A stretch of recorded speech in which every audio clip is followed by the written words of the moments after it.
শায়েখ সৈয়দ কামাল উদ্দিন আব্দুল জাফরি নাম বললেই সবাই চিনে, পরিচয় দেয়া লাগে না। চমৎকার আলোচনা করেন হুজুর। আমরা যখন ছোট হুজুরের আলোচনা শুনে বড় হয়েছে আমি তো ভয় পাচ্ছিলাম যে হুজুর ওঠে না কেন। আমি শুধু গুনতেছি হুজুর ওঠে না কেন। হুজুর উঠলে না বয়ান শুরু করতে পারবো, বসলে তো কথা বলতে পারবো না। আল্লাহ হুজুরের হায়াত দারাজ করে দাও, স্বাস্থ্যটাকে তুমি সুস্থ রাখো। এই বয়স পর্যন্ত ইসলামের যে খেদমত তিনি করেছেন, আরো 1000 বছর হুজুর জন্য এই খেদমত জারি রাখতে পারে তুমি তৌফিক। মাওলানা সৈয়দ কামাল উদ্দিন জাফরি আল্লাহ তার হায়াত দারাজ করেন, বলেন আমিন। আমি বাংলাদেশে যাদের ওয়াজ, যাদের বক্তৃতা সব থেকে বেশি পছন্দ করি, আমার উপরে তাসির হয়, তার 1 নম্বরে আছেন উনি। আলহামদুলিল্লাহ, আসল ওয়াজ তো শুনেই ফেলেছে। আমি একদম ভাঙ্গা ছেড়া মানুষ, ঢোলের বাড়ি বহুত দূর থেকে শোনা যায়, মনে হয় ওর মধ্যে জানি কি আছে, এত যে আওয়াজ, পর্দাটা ফাড়িয়ে দেখা যাবে কিছুই নেই। আমি ওই রকমই ভাঙ্গা ছেড়া একটা মানুষ। সুবহানাকা লা ইলমা লানা ইল্লা মা আল্লামতানা আলাইহি তাওয়াক্কালতু ইলাইহি উনীব। আল্লাহর কাছে সাহায্য প্রার্থনা করি, আল্লাহ তোমার এতগুলি বান্দা আসছে, আমার অযোগ্যতার কারণে বান্দাগুলি যেন মাহরুম না হয়, তারা যেন দ্বীনের একটা সমঝ নিয়ে যেতে পারে, এ তৌফিক দান করে দিও। সৈয়দ কামাল উদ্দিন জাফরি বাংলাদেশের এখন 1 নম্বরে আলেম তিনি। আমি সৌদি আরবে যাবার পরে মদিনায় বিশ্ববিদ্যালয়ে একটু ঘুরতে গেলাম।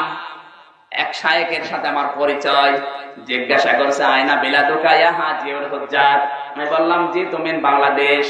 আমারে বলছে বাংলাদেশে বাড়ি। শায়েখ সৈয়দ কামাল উদ্দিন জাফরি, আর একটু চেনেন তাকে?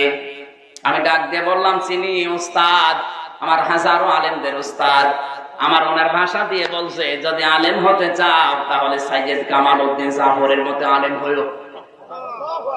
ওনারা এই দেশের মানুষ যতটুকুই না চেনে, ওই আরব বিশ্বে ওনারে আরো বেশি চেনে। উনি 1000 নাম্বারের ভেতরে 999 পেয়েছিলেন পৃথিবীর ইতিহাসে। এটা তাও মদিনা বিশ্ববিদ্যালয়ের মতো জায়গায় 999 পেয়েছে, 1000-এর ভেতরে অত সহজ না। যেখানে সারা বিশ্বের বিভিন্ন দেশের আরব ছাত্ররা আছে, তারা পর্যন্ত এই নাম্বার পায়নি। তিনি আমাকে বলছিলেন আমির হামজা, আজকে প্রায় 20 বছর একাধারে আমি রাতের খাবার হিসাবে কিচ্ছু খাই না, শুধু দুধ খেয়ে আছি, আমি সুস্থ আছি। বিজ্ঞানে জানিয়েছে milk is an ideal food. এটা আইডিয়াল ড্রিঙ্ক না, আইডিয়াল ফুড, আদর্শ খাবার। কারণ এই খাবারের ভেতর আল্লাহ এমন কিছু দিয়েছেন যেটা খেলে ক্ষুধাও মিটে যায়, পিপাসাও মিটে যায়। জোরে বলেন সুবহানাল্লাহ। আমার খুব ভালো মনে আছে, আল্লামা জাফরি সাহেব আমার ওস্তাদ, আমি হুজুরের স্যান্ডেল ঠিক করে দিচ্ছি। আরেকদিন আমি সলাতে দেখি যে হুজুর আমার স্যান্ডেল ঠিক করে দিচ্ছেন। আমি কেঁদে ফেললাম। আমি বললাম হুজুর, আপনি আমার মতো অসংখ্য আপনার ছাত্র, মক্কা ইউনিভার্সিটিতে এই মানুষটি 999 নাম্বার পেয়ে আরবদের মধ্যে ফার্স্ট হয়েছে, এই জাফরি। বললাম হুজুর আপনি এটা, বলছে কামা তাদান তুদান, তুমি আমার খেদমত করো, তাহলে আমিও তোমার একটু খেদমত করলাম। এই হলো ইসলাম। আমি বললাম স্যার, আমি ওদিন খুব বিরোধিতা করেছি স্যার যখন আল্লাহর বিরুদ্ধে কথা বলেছেন, কারণ আমার নবী বলেছেন লা তাআতা লিমাখলুকিন ফি মাসিয়াতিল খালিক, আল্লাহর অবাধ্য হয়ে কোন সৃষ্টির আনুগত্য করা হারাম, হারাম, হারাম। যে আল্লাহর বিরুদ্ধে কথা বলে তার আনুগত্য করা জায়েজ নাই। দেখেন না বাংলাদেশের লোকেরা কিভাবে টাকলারে 2 থাপ্পড় মেরে সরায় দিয়েছে, ঠিক না? বিশেষ করে উস্তাদ সৈয়দ কামাল উদ্দিন আব্দুল্লাহ জাফরি হাফিজাহুল্লাহ, আমি তো বলি যে আমাদের উস্তাদদের উস্তাদ এর পর্যায়ের মানুষ। একজন মানুষকে দিয়ে আল্লাহ রাব্বুল আলামিন এত কাজ নিয়েছেন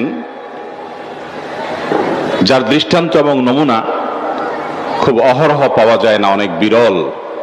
আল্লাহ রাব্বুল আলামিন তার সমস্ত খেদমাতগুলোকে কবুল এবং মঞ্জুর ফরমান এবং তার ছায়াকে আমাদের উপরে আরো বেশি দীর্ঘায়িত করুন। তিনি সহ বাংলাদেশের আরো যে সমস্ত উলামা একরাম আছেন, নজুম আছেন আমাদের, সে সমস্ত মুরব্বীদের নেক হায়াতকে আল্লাহ রাব্বুল আলামিন বৃদ্ধি করুন, আমরা দোয়া করি আমিন। লোকেরা আমারে বলে হুজুর আপনি তো নরসিংদীর ছেলে, কামাল উদ্দিন জাফরি হুজুরও মনে হয় নরসিংদী, আসলে কিন্তু তিনি নরসিংদীর লোক না, ভোলা থেকে এসে তিনি এখানে বাতি জ্বালিয়েছেন। মাসালু নূরিহি কামিশকাত, আল্লাহর এই গোলামের দৃষ্টান্ত হচ্ছে তিনি তাকে তাকে এই মাদ্রাসাটাকে তিল তিল করে সাজিয়েছেন। পড়েন আলহামদুলিল্লাহ।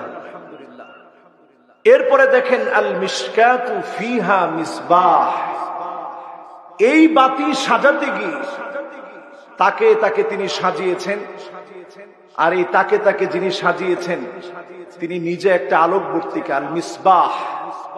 এই আলোকবর্তিকাটা আবার একা একা জ্বলতে পারে না।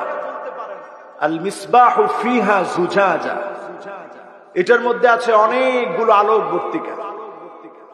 আপনাদের যারা আসাতেজা এজাম আছেন সবাই এক একটা আলোকবর্তিকা।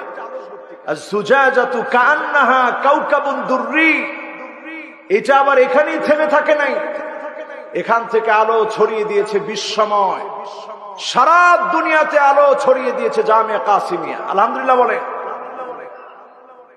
এরপরে শুধু বিশ্বময় জ্বালিয়ে দেয় নাই, বিশ্বের অমুসলিমদের কাছেও তিনি দাওয়াত ছড়িয়েছে জামিয়া কাসিমিয়া। আলহামদুলিল্লাহ বলেন।